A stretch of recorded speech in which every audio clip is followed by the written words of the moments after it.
The subcommittee will now come to order. Good afternoon, everyone.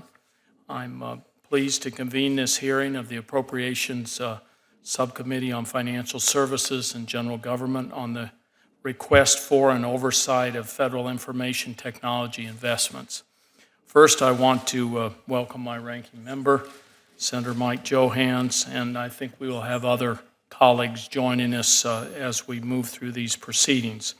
And with us today are four distinguished witnesses: the Federal Chief Information Officer, Steve Van Rokel, the Administrator of the General Services Administration, Dan Tangerlini, the Director of the Office of Personnel Management, Catherine Archuleta, and the Director of Information Technology Management Issues at the GAO, the Government Accounting Office, David Powner. Thank you for your service, and I look forward today to hearing all of your testimony.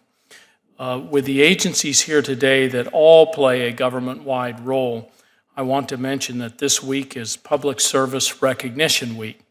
I would like to take this opportunity to salute our public servants and the valuable work they do, and I think many of you have many of those valuable public servants within your agencies and organizations. Today's hearing is important because updating our information technology systems is crucial. Our government should be using cutting-edge 21st century technology. Too often it isn't, and that affects all of us. Across the federal government, agencies rely on information technology, including financial management systems to track payments and manage funds, handheld devices and email systems to communicate with each other, internet websites to communicate with the public, and share information on what the government is doing. The technology is moving forward, but the federal government is falling behind. Agencies operate on old systems, often with multiple programs that cannot speak to each other, and with outdated, obsolete technologies. We also need to make sure that money is well spent. The federal government spends $80 billion a year on IT investments. Every year, to operate outmoded systems, agencies currently rely on and develop new ones. But $80 billion a year, and we know there is waste and duplication. We need to get the most out of every dollar, and too often we don't. The federal government's IT dashboard identifies 201 major IT investments, totaling more than $12 billion, with significant concerns that need management attention. Let me repeat that: 201 federal IT investments, $12 billion in question marks. That is not acceptable to any of us. There are numerous examples of expensive multi-year projects, over budget and delayed, of investments that ultimately fail, wasting taxpayer money and crippling the government's ability to do its job.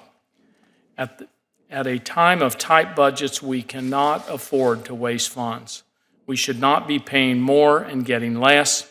Agencies need IT investments that are efficient and effective, that help them complete their missions. Agencies have identified savings from duplication and waste within IT portfolios, totaling over $2.5 billion in the next 3 years. GAO has identified additional savings by consolidating data centers. There are many opportunities to improve the way the federal government spends money on IT. We need to make the most of them. At the same time, we need well-trained experts to do the work. For these investments to succeed, there are some existing and new tools being used by federal agencies. But there may be more that can be done to train, recruit, and retain qualified IT specialists. I want to make sure that citizens can depend on the web to interact with their government. IT is not a luxury. It is essential for individuals and for businesses. Small companies from places like Albuquerque and Las Cruces should be able to go online and find what federal government opportunities exist, and to be able to submit bids to compete for those opportunities. American taxpayers should be confident that their money is being spent wisely and efficiently. I look forward to hearing testimony today on how the FY15 budget will advance oversight of IT investments and what more could be done.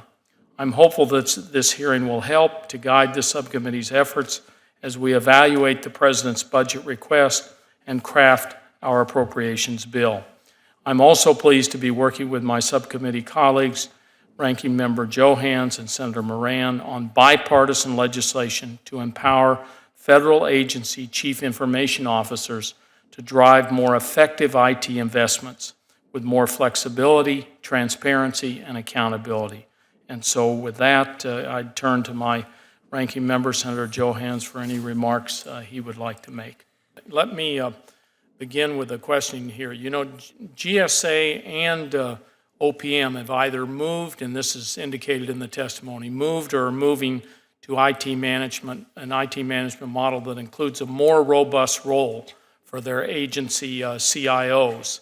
And the GAO has previously reported on ways the chief federal information officers are impeded in their ability to manage or even monitor IT spending within their agencies. And so I'm very interested, since you all are moving down this road, how far have you gotten? What percentage of this have you done the consolidation? Are your CIOs empowered to drive down costs, which seems to be something the GAO has talked about over and over again? And are they enabled and empowered to create savings within the agencies, and where are they right now on this? I appreciate the question. And GSA, I'd say that we are 90% down the road of consolidation, 100% down the road of the policy of consolidation around the CIO. But I think that that is a approach that works particularly well for GSA, given our size and the nature of our mission. As a result of integrating around a single CIO, we have been able to focus very intensely on finding the enterprise opportunities in each of our investments. And the numbers speak for themselves. In the FY15 President's budget request, we're requesting an 18% lower budget than just 2 years before. Again, though, I would say that that has been particularly appropriate and effective for GSA because of how we're sized. It may or may not be a model useful for other agencies, depending on how interrelated their functions are. Is there similarities between what they do, and how do they go to, how do they deliver services? You've seen significant savings as a result of this that you can identify? We think the savings comes from a number of areas. One, our cloud first policy, which is really focused around building off of policies set by OMB, and Steve's leadership has been incredibly important and helpful, has reduced the long-term cost of operating of those systems. Our data center consolidation efforts, again, led by OMB, supported by the great work of Dave Powner and the GAO, has also reduced our long-term operating costs. For us, though, the next step in that evolution was really getting an enterprise sense of what our IT strategy and architecture is, and we needed to have, within GSA, we needed to have a single accountable leader to deliver that. Thank you. Director Archuleta, same questions to you. Where are you at? What successes have you had? Have you seen concrete savings? One of the first things I did, Senator, when I came into the position of Director of OPM in November, was in December to hire Donna Seymour as my CIO and to appoint a CTO for OPM. Like Dan's description of what he's been able to accomplish at GSA, we may not be as far along, but I think we're on the right path. We have completed, in the first 100 days of my tenure, a IT strategic plan that lays out 6 very important pillars that match very much what the CIO Council and the leadership by Steve Van Rokel has given to us. First and foremost, it's put in place IT leadership and IT governance, really determining where and how the decisions will be made for the infrastructure or IT infrastructure investments we will make. All projects must meet the standards that both the leadership and the governance team have set forth, and they're all reviewed by the entire team. like Dan and other agencies throughout government, we're looking at enterprise architecture and realizing that the investments that we make throughout the enterprise have to take into consider not only what the needs are, but the limited resources we have available. For that reason, Donna and her team are not only focused on our immediate needs, but looking into the future, how we can make the right investments with the money that is available to us. I'm proud to say that she has taken important steps in leading this agency that did not have the leadership that it needed in IT. It was an issue during my confirmation, and I'm pleased to report that we're making headway. Great. Mr.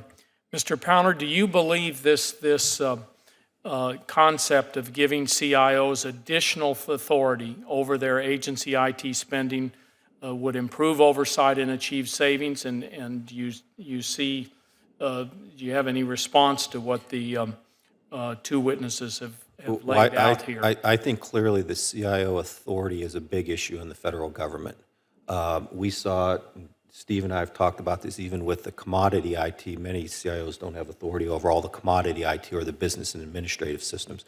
Giving them certain budget authority sure would be a game changer, no doubt.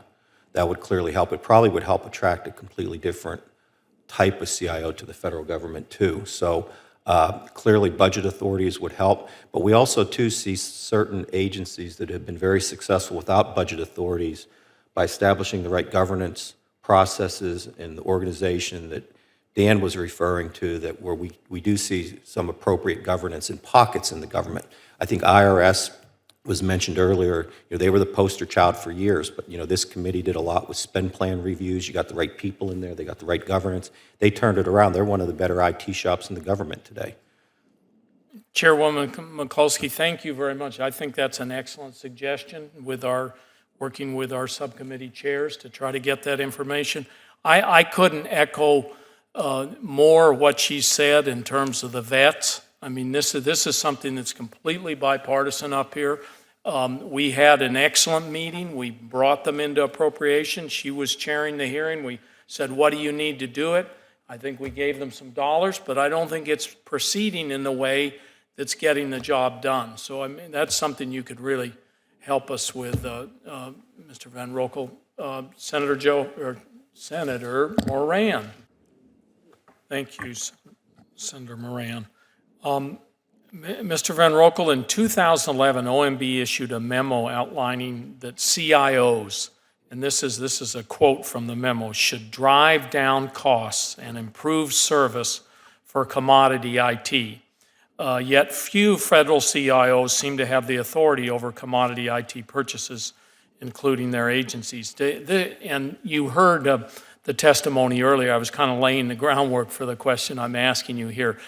Doesn't it make sense to you that this might be an area that is ripe for a legislative solution or legislative enactment? The three of us are on a piece of legislation that gives specifically that authority to the CIOs that was in your memo. And so will you work with members of this subcommittee to ensure the CIOs have the ability to oversee IT spending within their agencies? Thank you. I consider this a very important both issue. That memo is actually the first memo issued by my office in my tenure as federal CIO, and so I weigh it very heavily as very important. The role of the CIO has continued to evolve over time. If you looked at CIOs, even in the private sector, even cutting edge, what we now consider cutting edge private sector companies, 10 or 15 years ago, you would have seen a much different set of characteristics than you see today. Today, the CIO is a cyber warrior. They stay on top of cyber type aspects. They are a business owner and they manage. In the private sector, a P&L statement. In the public sector, they manage, these very large budgets. They're an executive from a team and multi-layered team aspect. They have other things. What we've aspired to do in my tenure is not only one, lay the groundwork to say that our first stage of getting costs under control was really to make sure that we had a view into this commodity spend. It's unthinkable in the private sector for an agency of government to run more than one email system. When we came to the government in 2009, the Department of Agriculture was running 21 email systems, and so our first foray here was let's get our arms around this commodity stuff. It's the lowest of the low-hanging fruit to drive cost savings.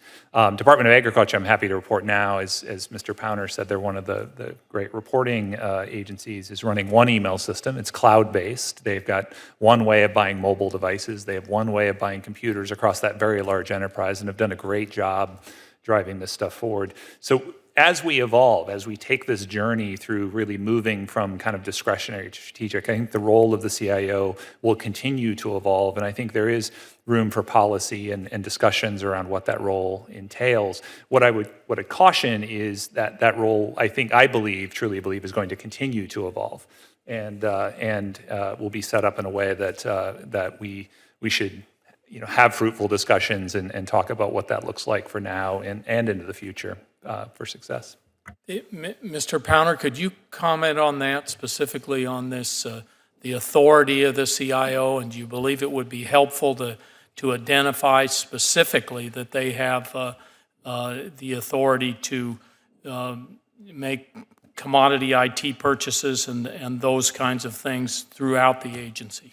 Yeah, I think if you start with the authority issue on commodity IT, there is no reason why CIOs in the federal government should not have authority over commodity IT. And I think the Portfolio Stat Initiative, we have 200 initiatives that total $5.8 billion. If we do it right, we can save money. That includes some data center consolidation. It includes going to the cloud. It includes eliminating a lot of duplication. And there's always this big debate, are CIOs responsible for mission-critical applications and systems? Frankly, they should be, but let's start with commodity IT. Start with commodity IT, get the authorities right there, and then we can grow the CIO authorities, as Mr. Van Rokel referred to. I think that's the appropriate way to go. Thank you, Senator Johanns. Thank you, Senator Moran. OMB's FY15 budget request includes a new digital service team of 25 staff to identify major IT problems across agencies.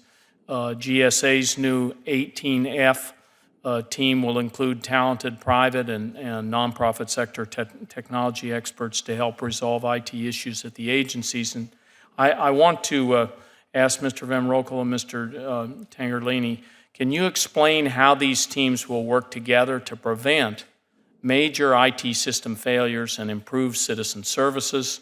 What types of problems do you expect these groups to solve? How is this effort different from the Presidential Innovation Fellows? And are you concerned that the agencies may be reluctant to request help from GSA's 18F team? Great. So I think I'll go first. The key thing to think about is, as far as I think a lot of what you've heard today is a lot of our engagement on federal IT on programs that aren't going so well is very reactive. We go in a tech stat model when things or indicators are showing us things aren't going well, or in other notable examples where we go in a reactive way. The intention of this budget request is to really shift from reactive to more proactive, where we're starting to identify what are the key investments that agencies are doing, and then how do we get a team of people in that you would really, as American taxpayers, would want in looking at these investments in a non-biased way to understand what are the gaps that need to be filled. My current staff within OMB really, our time is primarily comprised of our statutory duties that do the budget formulation, reporting to Congress and other things. Our GAO engagement work, which is amazingly up to about 40% of our time is spent working on GAO inquiries. And then through the great work of this committee, we stood up a couple years ago the IT Oversight and Reform Group, which is a small group that's been really focus on government efficiency. It's what's driven those billions of dollars of savings we talked about. It's what drives the report that you get on a quarterly basis that has line item savings identified inside agencies, and it's driven the portfolio stat process. This additional capacity that we're talking about in the 15 budget is really about bringing people in. Think of the Facebook engineer out there, or the usability person at Google, or the person that just can take a rotation in the government, work within government, where we go in and having identified important projects within government, come into those government agencies and provide expert consulting. Look at and spend time with the agency. And I'm saying by spend time, not a 3-hour PowerPoint session, but spend 1 or 2 or 3 weeks or more with the agency, really getting behind the scenes on what's going on inside this agency. What are common sense 21st century ways that we need to address the issues at hand, and then work with the agency and coming up with a plan on how to address those. So really think of our group as the group that does the consultancy up front, identifies gaps, comes up with a plan to address those gaps. And then the way that agencies would address those gaps, I anticipate, would be one of 3 ways. One is they would find or hire someone into their own organization to address those. We've actually been working with Director Archuleta on looking at flexibility and technical hiring and other things to help fill that sort of gap. 2 is looking at the vendor community and understanding, can these vendors that are working on these projects subprime in small innovative companies? Can they work in a different way? Can they bring talent in? We've seen that work effectively in government. Or 3rd is potentially working with GSA's 18F team, where they are building delivery capacity, people that would actually sit with the agency and write code or work on these projects in a small way. And what we've seen, time and time again, from me going into an agency and helping them on a project to other efforts, a very small number of people that have a notion on how to deliver things in modern technology terms can really change the game and change the dynamic in the way that delivery. It doesn't take an army of new people coming in. You can actually just inject a few well-meaning people in to really kind of change the outcomes to date. Dan, on the 18F? I would just add to that, what we're trying to do is build an additional level of capacity beyond our existing capacity, which is to provide agencies with contract solutions, so that rather than agencies trying to figure out every component of how you would solve a problem, we can help agencies through having internal capacity, programming capacity, better understanding of how you build IT systems, help them experiment with solutions so that when we go back into the marketplace for the bigger buy, we're actually a more knowledgeable consumer of IT services. We think that working more closely with the capacity that Steve is developing means that we're going to have an opportunity to have a feedback mechanism, figure out what's working, frankly, what isn't working, and make sure that we carry that message from agency to agency so that these mistakes don't get repeated over and over again. The other exciting aspect of this is that 18F is going to be the resident home for the Presidential Innovation Fellows. So those are folks that the agencies have personally selected to come work on problems that they've identified. And from that, we're going to have a better way of understanding what are the challenges within those agencies. We're going to use some of the experiences that the Presidential Innovation Fellows bring back, share with their other fellows to understand how we should be targeting our efforts to serve agencies. We also think the Presidential Innovation Fellows will be a fantastic recruiting tool, both for our internal capacity that we're developing in GSA, external capacity that's being developed in the other agencies, and maybe even Steve's office too. Yeah, thank you. You've commented on this area previously, and so I'm wondering, do you believe these new proposals would address some of your concerns in terms of providing more guidance and oversight to IT initiatives, which I think you've mentioned in the past? So I think these are good ideas to be proactive and to be innovative and to get in on the front end. That's definitely needed, so these initiatives are great. But we have 760 investments up here that are in flight. 275 roughly of the 760 are acquisitions that need some basic blocking and tackling to get them done. And then we also have, most of this is legacy spend, data center consolidation and portfolio stats. So I think these are great ideas, but we can't lose sight of this. because we're spending a lot of money and we need help with some of this. Yeah, thank you very much. Senator Moran. Mr. Chairman, no questions. Okay. Let me see here.